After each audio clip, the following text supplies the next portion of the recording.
नमस्कार. मी भाऊ तोरसेकर. तुम्ही बघत आहात प्रतिपक्ष. मित्रांनो, अपेक्षा होती तसंच झालंय असं म्हणायला हरकत नाही. आपल्याकडे म्हणतात ना, अतिशहाणा त्याचा बैल रिकामा. आरक्षणाचं जे घोंगडं भिजत पडलेलं आहे त्यामध्ये शरद पवारांनी नाक खोपसायला नको होतं. ठीक आहे, राजकारणात मिळेल त्या संधीचा वापर गैरवापर माणसं करत असतात आणि शरद पवार त्याला अपवाद नाही. खरं तर शरद पवारांनी राजकारणात वापराबरोबरच गैरवापर सातत्याने केलेला आहे. आणि त्यामुळेच जरांगे पाटील यांनी जे काही मराठा आरक्षणाचं थोतांड उभं केलं होतं त्याला आपल्याला पाहिजे तसं वळण देण्याचा जो प्रयत्न शरद पवारांनी केला त्याचा काही अंशी त्यांना फायदा मिळाला. पण ज्या वेळेला अशी प्रकरणं उभी राहतात ती फार अंगलट येऊ नयेत इथपर्यंतच न्यायची असते. अति तिथे माती असं आपली मराठीतली उक्ती आहे. शरद पवारांना याचं भान जास्त असायला पाहिजे असं मला वाटतं. कारण महाराष्ट्राच्या राजकारणात त्यांच्या इतका दीर्घकालीन अनुभवी दुसरा कोणी नाहीये. पण मोह, लोभ ही अशी गोष्ट असते की तुम्हाला स्वतःला आवरता येत नाही. आणि म्हणून असेल शरद पवारांना, अरे चालून गेले ना तर अजून थोडं वापरून बघू. आणि म्हणूनच जरांगे पाटील यांचं प्रकरण त्यांनी नको तितकं ओढून ताणून वापरलं असं मला वाटतं. कधीतरी या गोष्टी उघड होतात. तुम्हाला माहितीये, मी यापूर्वीच एक विषय केला होता की जरांगे पाटलांचा भिदरणवाले होऊ नये. भिदरणवाले म्हणजे काय होतं, तो विषय जो मी मांडला होता त्यात मी स्पष्ट केलं होतं की आपल्या विरोधकांना, म्हणजे त्यावेळेला जनता पार्टीला जेरी सांडण्यापूर्वी 45-47 वर्षापूर्वी इंदिराजींनी जो विषय ताणला त्यातूनच शेवटी खलिस्तानचा अत्यंत विकृत आणि हिंसक चेहरा समोर आला. ज्या खलिस्तानी हिंसाचाराने शेवटी इंदिराजींचा बळी घेतला. भिदरणवालेचा बळी गेलाच, पण भिदरणवाले हा एक नगण्य माणूस होता. त्याला जनता पार्टीला अडचणीत आणण्यासाठी अकालींना गोत्यात घालायचं म्हणून इंदिराजी डाव खेळल्या होता. आणि त्यातून उभा राहिलेला भिदरणवाले नंतर भस्मासूर झाला. महाराष्ट्राच्या राजकारणात देवेंद्र फडणवीस आणि भाजप यांच्या राजकारणाला काटछळ देण्याच्या नादात शरद पवारांनी मराठा आरक्षणाचा विषय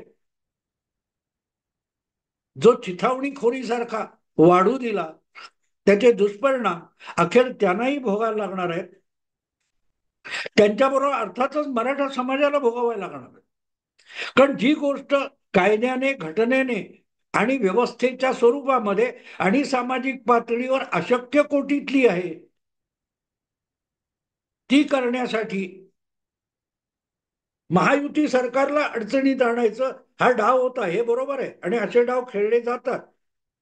पण ज्या वेळेला ते उलटण्याची शक्यता दिसू लागते तेव्हा त्यातून अंग काढून घ्यायचं असतं. नेमका तिथेच शरद पवारांकडून चूक झाली. जरांगे पाटील यांच्या मागे जे आपले पाठीराखे उभे करण्याचा प्रयत्न शरद पवारांनी केला होता त्यांना मागे घेणं शक्य होतं. पण तोपर्यंत जरांगे पाटील हे इतके शिरजोर झाले होते की आता त्यांना शरद पवारांच्या आश्रयाची गरज उरली नाही. मराठा समाजात जे कोणी आपलं आपलं व्यक्तिगत राजकारण रेटू बघतात अशा लोकांनी एव्हाना जरांगे पाटील यांचा ताबा घेतलेला होता. पण जरांगे पाटील आणि शरद पवार यांच्यातलं जे मेतकूट होतं ते लपून राहिलं नव्हतं.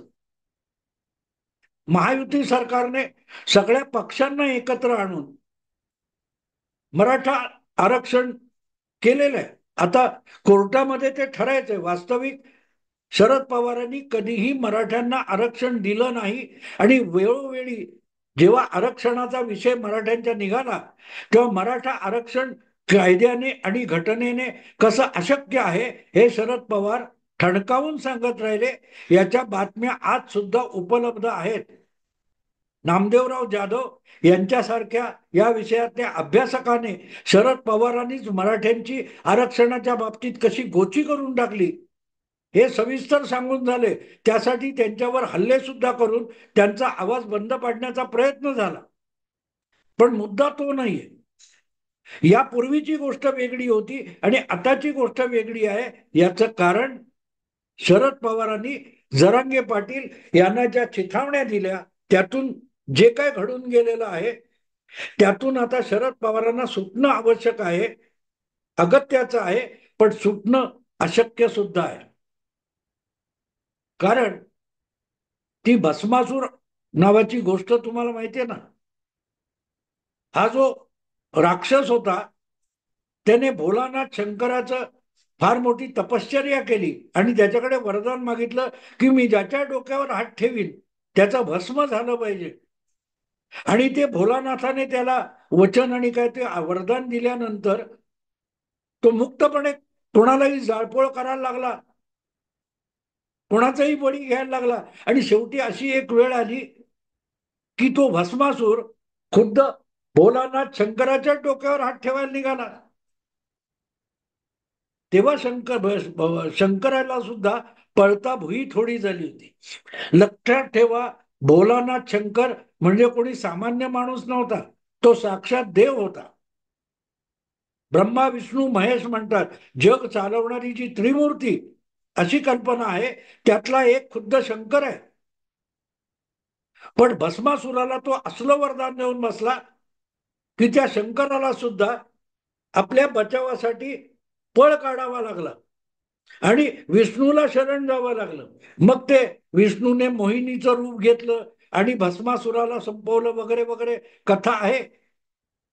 पण मूळ मुद्दा असा की आपण जेव्हा कोणाला ताकद देतो, आशीर्वाद देतो, वरदान देतो तेव्हा ते आपल्यावरच उलटू नये याचं भान ठेवायचं असतं. हाच भस्मासुराच्या पुराण कथेतला आशय आहे. शरद पवार ज्या वेळेला महायुतीला सतावण्यासाठी जरांगे पाटलांचं राजकारण करत त्यांना चिथावण्या देत पुढे गेले आणि अंतरवली सराटीपर्यंत जाऊन जरांगे पाटलांना आशीर्वाद देऊन आले, त्याचा काहीसा लाभ गेल्या लोकसभा निवडणुकीत पवारांना मिळाला. कोणी नाकारू शकत नाही. पण एक गोष्ट साफ आहे की जसा तुम्ही शह देता तसा समोरच्याला काट शह सुद्धा देता येतो. आणि लोकसभा निवडणुकीपूर्वीच मराठा आरक्षण देऊन झालेलं आहे. विषय कोर्टात गेलेला आहे.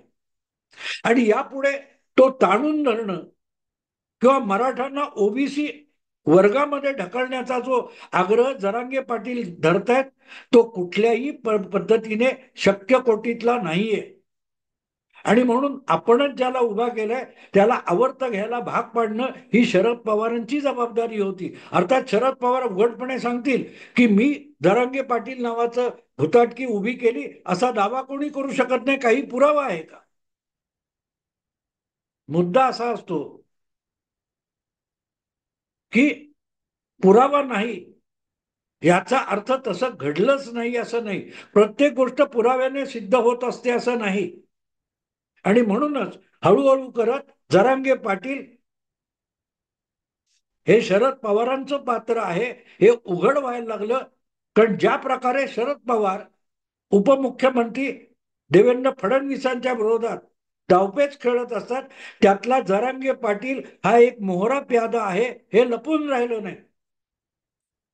कारण कुठलंही कारण नसताना आणि मुख्यमंत्री देवेंद्र फडणवीस नसताना सुद्धा त्यांना लक्ष करणं, टार्गेट करणं हे डावपेच आणि उचापती जरांगे पाटील यांनी केला. त्यामुळे शरद पवारांचं राजकारण जरांगे पाटील खेळतायत हे लपून राहिलेलं नाही आणि त्याचे परिणाम समोर आलेले. हळूहळू करत भाजपतल्याच नव्हे तर उरलेल्या पक्षातल्या आणि राजकारणात असलेल्या मराठा राजकारणी नेत्यांना सुद्धा जरांगे पाटील यांची भीती वाटायला लागलेली आहे. आज ठीक आहे, सुरुवातीच्या काळामध्ये भाजपमध्ये असलेले मराठे किंवा भाजप यांना जरांगे पाटील यांचा धोका होता. पण हळूहळू करत जरांगे पाटील जेव्हा मराठ्यांचे उमेदवार उभे करून सगळ्यांना पाडण्याच्या धमक्या द्यायला लागले, तेव्हा एकूण मराठा राजकारणाला महाराष्ट्रात धोका निर्माण झालेला आहे. आणि म्हणूनच जरांगे पाटील यांच्याविषयी आपली भूमिका शरद पवारांना गोलमाल करावी लागलेली आहे, गोलमाल करावी लागली. पण करणार काय माणूस? फसतो माणूस तो असाच फसतो. अति केलं की माती होते. आणि आता कालपर्यंत शिवसेना, शिंदे गट, भाजप आणि अजितदादा यांच्या महायुतीला मराठा आरक्षणाविषयी किंवा कुणबी प्रवर्गामध्ये मराठ्यांना टाकण्याविषयी तुमची भूमिका काय ते स्पष्ट करा म्हणून धमकावणारे जरांगे पाटील आता पवारांना आणि उद्धव ठाकरेंना सुद्धा तोच प्रश्न विचारायला लागले. कारण जरांगे पाटील यांना उघडं पडायची वेळ आली, जरांगे पाटलांना उघडं पडायची वेळ आली. आणि जेव्हा तशी वेळ येते तेव्हा आपला रुबाब आणि आब टिकवण्यासाठी त्या माणसाला सुद्धा टक्कर द्यायची वेळ येते. भस्मासुराला शंकराच्या डोक्यावर हात ठेवण्याची वेळ आली, कारण शंकर त्याला आवरायला गेला. जरांगे पाटलांची गोष्ट काडी मात्र वेगळी नाहीये. आणि म्हणून त्यांनी शरद पवारांना सुद्धा कुणबी प्रवर्गात मराठ्यांना टाकण्याविषयी आणि सगळे सोयऱ्यांना कुणबी काय ते प्रमाणपत्र देण्याविषयी आपली भूमिका खुलेपणाने सांगा असं सांगायची वेळ जरांगे पाटील यांच्यावर आली. आणि ती आल्यानंतर आणि जरांगे पाटलांनी तसं खुलं आव्हान दिल्यानंतर शरद पवारांची तारांबळ उडालेली आहे. नरोवा कुंजरोवा असं बोलण्यापर्यंत शरद पवार यांची घसरगुंडी झालेली आहे. पर्याय नसतो अशा गोष्टीला मित्र, पर्याय नसतो. हे होणार होत. शरद पवारांनी तोपर्यंत हा विषय टाळायला नको होता. आणि आज तेच शरद पवार महाराष्ट्राचा मणिपूर होण्याची घोषणा करतात किंवा तशी भीती व्यक्त करतात. त्याचा आधार काय असतो? महाराष्ट्रामध्ये मणिपूर व्हायचं म्हणजे काय? मणिपूर व्हायचं म्हणजे काय? आणि मणिपूर करणार तर कोण करणार? मणिपूर हा विषय काय आहे? मणिपूरमध्ये सरकारने कुठच्या तरी एका जाती जमाती धर्माविषयीच्या गटावर अन्याय केला असं बिलकुल नाही. त्यातून दंगल उसळलेली नाही. मणिपूर या राज्यामधल्या दोन आदिवासी जमाती यांच्यामध्ये जी सत्तेची हाणामारी आहे किंवा वर्चस्वाची लढाई आहे ती हिंसाचारात काय ती रूपांतरित झालेली आहे. मणिपूर होणं असं जेव्हा शरद पवार म्हणतात तेव्हा मराठा आणि ओबीसी यांच्यात हिंसाचार माजेल अशी शक्यता शरद पवार व्यक्त करतात. तेव्हा आजपर्यंत महाराष्ट्रामध्ये फुले शाहू आंबेडकरांच्या संस्कारामुळे जे सगळे जाती गट गुण्या गोविंदाने एकत्र नांदले ते यापुढे नांदणार नाहीत अशीच भीती शरद पवार व्यक्त करतात. तेव्हा फुले शाहू आंबेडकरांचे संस्कार संपुष्टात आले असं शरद पवार सांगत असतात. उठसूट जरा काय झालं की फुले शाहू आंबेडकरांचं नाव घ्यायचं, फुले शाहू आंबेडकरांचा महाराष्ट्र म्हणायचा. महाराष्ट्र हा फुले शाहू आंबेडकरांचा असता तर त्यातल्या मराठ्यांवर प्रामुख्याने फुले शाहू आंबेडकरांचे संस्कार असले पाहिजेत. आणि जर फुले शाहू आंबेडकरांचे संस्कार असतील आणि ते तितके प्रभावी असतील तर उरलेल्या लहान मोठ्या आगड्या पिछड्या सगळ्या जातींना स्वतः सोबत घेऊन जाण्याचं आणि समजूतदारपणा दाखवण्याची जबाबदारी मराठ्यांवर येते.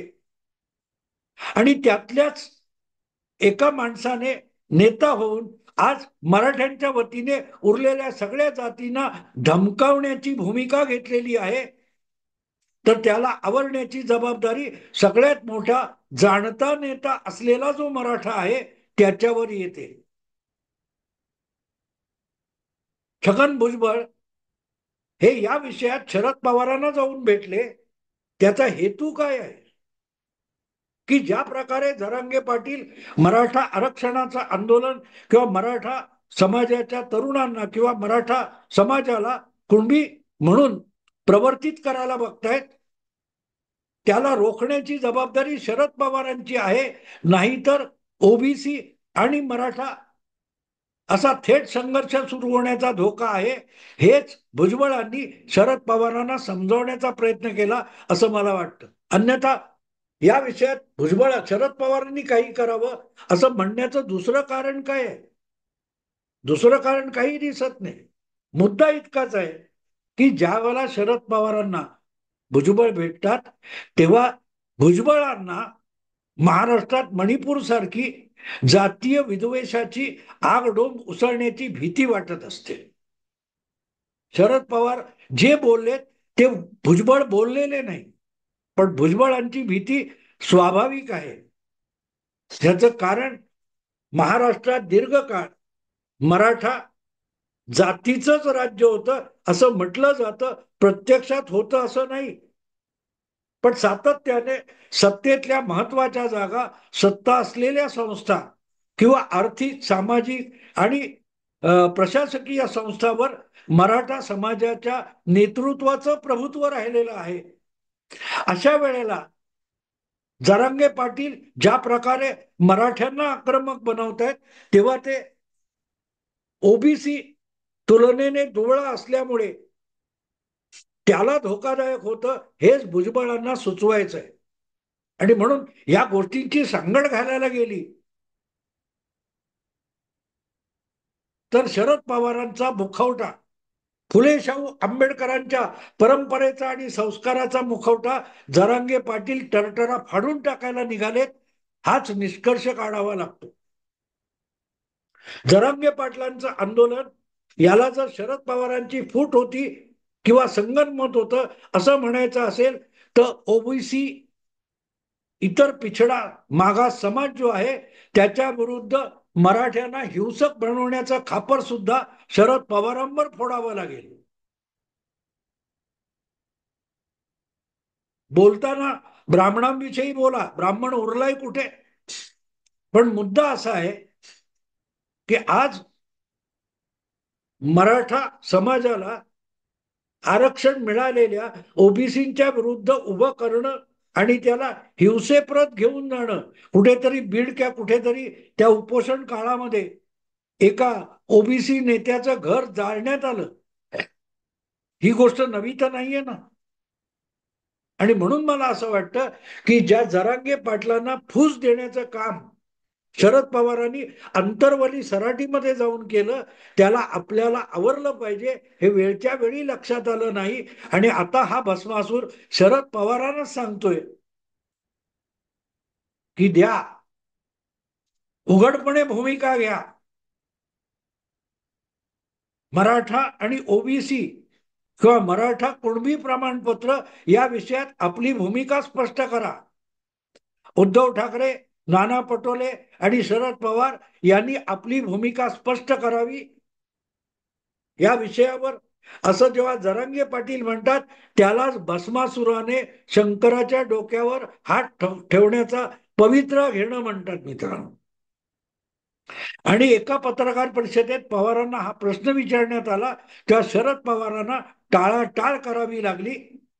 सरळ उत्तर देण्यापेक्षा लिंगायत, मुस्लिम आणि अमुक यांना सुद्धा आरक्षण दिलं पाहिजे असं म्हणत शरद पवारांनी उत्तर देण्यापासून पळ काढलेला आहे.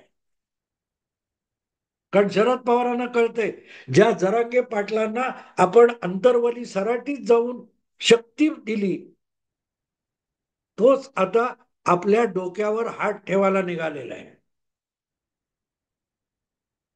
कधीतरी त्याची किंमत मोजावी लागते, मोजावी लागते.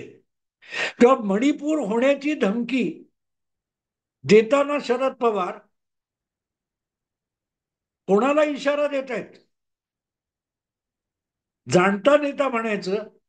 मग या वेळेला समोर येऊन, मला आठवतं 1992ची दंगल डिसेंबर आणि 91ची दंगल झाल्यानंतर केंद्रातला मंत्री असताना सुद्धा शरद पवार दूरदर्शनवर येऊन लोकांना शांततेचं आवाहन करत होते.